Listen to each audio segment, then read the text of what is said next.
Hey everybody, and welcome to another edition of Where the Heck Are the Albans? And where the heck are the Albans? It is 4th of July. Woohoo! And we have decided to drive 4.5 hours one way to find the elusive white squirrels of Olney, Illinois. Olney. Olney. Yes. Not only. Olney. Olney. Olney. Yes. So, this is home of the largest population of white squirrels in the United States. And the odd part about the white squirrel, you don't find them outside of This area. the town of Olney. That's crazy. They don't go into the neighboring towns or anything like that. So, we were here years ago, and we only got to see one. So, but we were lucky enough to see them. And we were lucky enough to see one. Now, we don't know if they're going to be out and about today because it is 102 degrees today in Olney, Illinois. 102 degrees Fahrenheit. Wow. So, we are going to get out for a while. 102 degrees Celsius would be even hotter. Yeah, that would be worse. That would be, we'd be dead. No. So, I'm glad it's not 102 degrees Celsius. So, let's get out and see if we can find some white squirrels. So we have parked ourselves on a bench here in the main park of Olney, Illinois. There's people over there And feeding squirrels. But yeah, they're feeding the squirrels over there, but they're just plain old gray squirrels. Yeah, but we have black squirrels at home. yeah, we do have black squirrels. We got the one. We got one that lives in our tree. Yeah. The instigator. Yeah, the one that he just loves to torment Kevin. Yeah, he likes to sit on our windowsill. On our window and just stare look at Kevin. And Kevin just has he just goes nuts. Oh my gosh, she's such a nut. Both Kevin and the squirrel. Huh? Yeah, because then he sits on our front porch too. Yeah. So we are just keeping our eye out for the elusive white squirrels and see if we can find any. If we do, I'll turn back on the camera. If not, we have wasted a 4.5 hour drive. Never a waste. It is never a waste. Never a waste.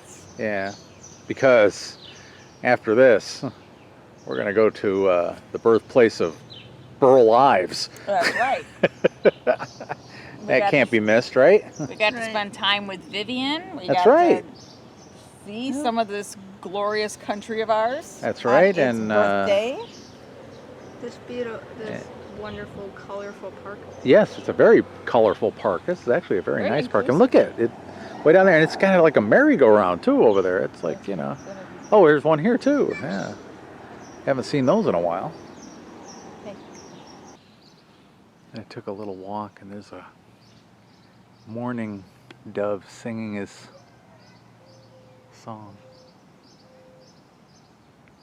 I don't know if you can hear it or not.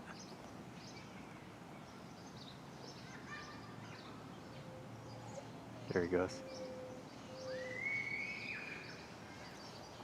Just wanted to show you here, even on their city trucks, it says City of Olney, and there's their logo, the white squirrel.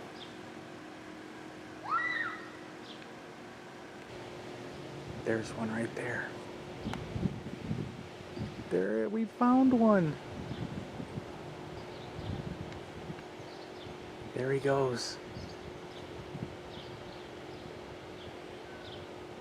Well, at least we found one.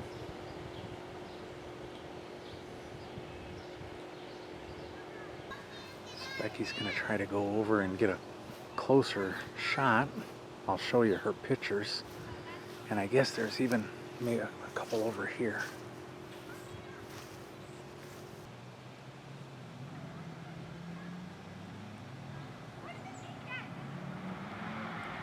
Always got an itch. Okay, I'm super close.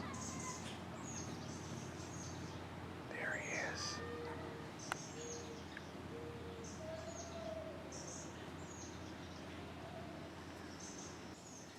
We had some Cheez-Its in the car, so I threw him some couple Cheez-Its. There we go. He is so close to me right now.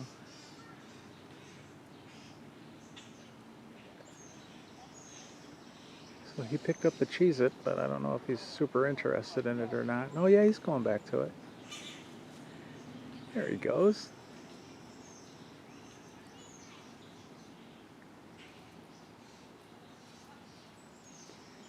He's so cute.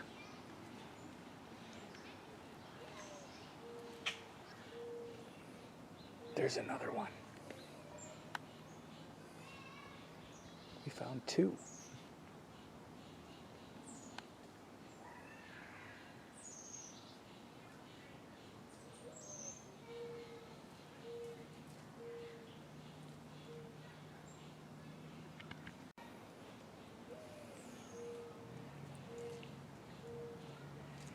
He's right here in the tree.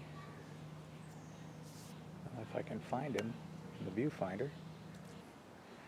They don't seem too afraid of humans. It's probably because they're used to them feeding them to get them closer.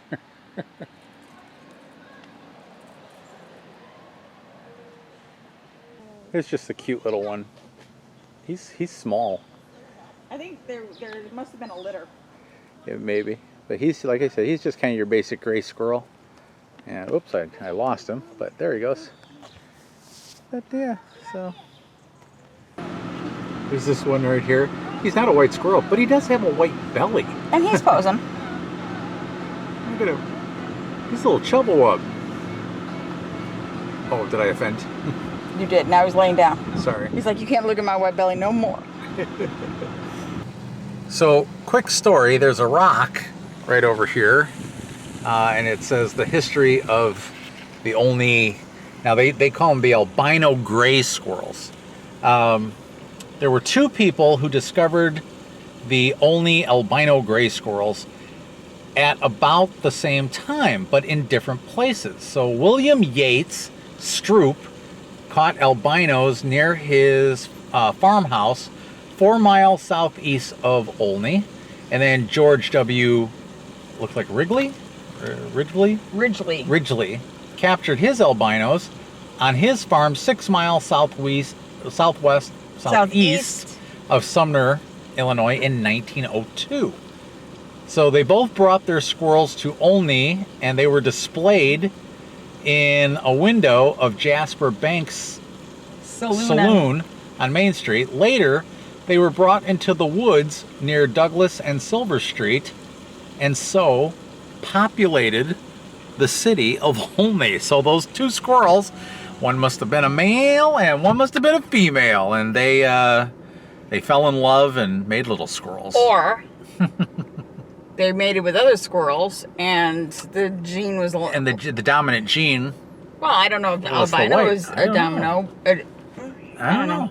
So it could be. We just don't know yet. So we wouldn't know. There's somebody behind me, so I'm going to start driving. Okay. So we stopped off and ate as we were leaving Olney. And we stopped at this place over here in this big green building called Ginger Ales. And it's mostly like where you could get like shakes and soft drinks and things like that. Yeah. And they got all these different flavors, like just all these huge bunch of flavors. But they just sell either hot dogs or hamburgers and fries. Really good burgers, just like a good old house burger. And I've already kind of devoured half of mine. Look, here's Becky's. Okay. Comes with ketchup, mustard, pickle, and onion. Yeah, I don't think there's any onion. Just ketchup, mustard, and pickle. Yeah. And I got these great fries. Look at those fries. Best part about this place? Diet Dr. Pepper. Diet Dr. Pepper. Yes, I got Diet Dr. Pepper for Becky. And really, I mean, tasty. So, if you're in Olney, Illinois, looking up the White Squirrels, big thumbs up for ginger ales. Highly recommend. Very, very nice staff as well. Yes. All right, so we are in a town called Newton, Illinois. We're standing right outside the public library and museum. And the reason why we're here is because this is the birthplace of the one and only Burl Ives. And they got a statue for him right here. And of course, every loud truck and motorcycle in the world has to pass by when I'm filming right here. But yeah, so there's Burl Ives. They got a little thing here on the wall about him. So Burl Ives, 1909 to 1995. The Wayfaring Stranger was born near Hunt City, Illinois. Ives was an Oscar award-winning actor and folk singer, best known for his Holly Jolly Christmas and Little Bitty Tear. He portrayed Big Daddy in Cat on a Hot Tin Roof and was the voice of Sam the Snowman in the animated feature Rudolph the Red-Nosed Reindeer. So, silver and gold, silver and gold. And they have a statue of him sitting here with his legs crossed and his guitar. How cool is that? So Becky was getting some dramatic shots here, and I was going to sit down and get a picture taken, and she says, you might not want to do that. There is a wasp nest right underneath where I was just about to sit, and there went one of the wasps right there, just flew away. So that might have been a bad move on my part. So, but there he is, Mr. Burl Ives. Oh, guess what happened to the Albans again? How do we always end up on roads like this? I don't know. It's like it doesn't even have a street name, it's just like road. From where we were, we have driven to Mound Cemetery, which is about 15 miles away from where we were, and we are now at the grave site of Mr. Burl Ives. As promised, there'd be no grave sites. I know, but I really didn't promise anything today. You never promised. So one of America's legendary entertainers whose career spanned more than half a century, crossing all international borders, equally at home before the royalty of Europe and the farm folk of Midwestern USA, a performer whose unique style adapted to all media, literary, radio, movies, recordings, nightclubs, Broadway, and the concert stage. Carl Sandburg called him the mightiest ballad singer of this or any other century. He lives on through his art, June 14th, 1909, till April 14th, 1995. I just have a quick question. Sure. Wasn't he accused of communism by Joe McCarthy? He was. He was part of the McCarthy hearings, but found innocent of all charges. Well, yeah, because it was a... Because it was a witch hunt. Oh, they got married on her birthday. But yeah, so this is a look at the. Look at must be his parents. Yeah, but look at the picture on his. Isn't that nice? Hi. Okay. That's a bird. Yeah. What is that? Cordelia Ives and Frank Ives. Is that a mockingbird? And there is might have been one of his grandparents, Lilburn Ives. Oh no, this is a 19. This was a 2-year-old. Might have been maybe one of his brothers or sisters or something. Oh, that's so sad. Yeah. Oh, there's. These are some old ones. Burl Ives, corporal in the U.S. Army, World War II. How about that? So, thank you for all the fun songs and all the things that you did in the movies and Broadway and everything, Mr. Ives. My favorite, of course, is from Rudolph the Red-Nosed Reindeer.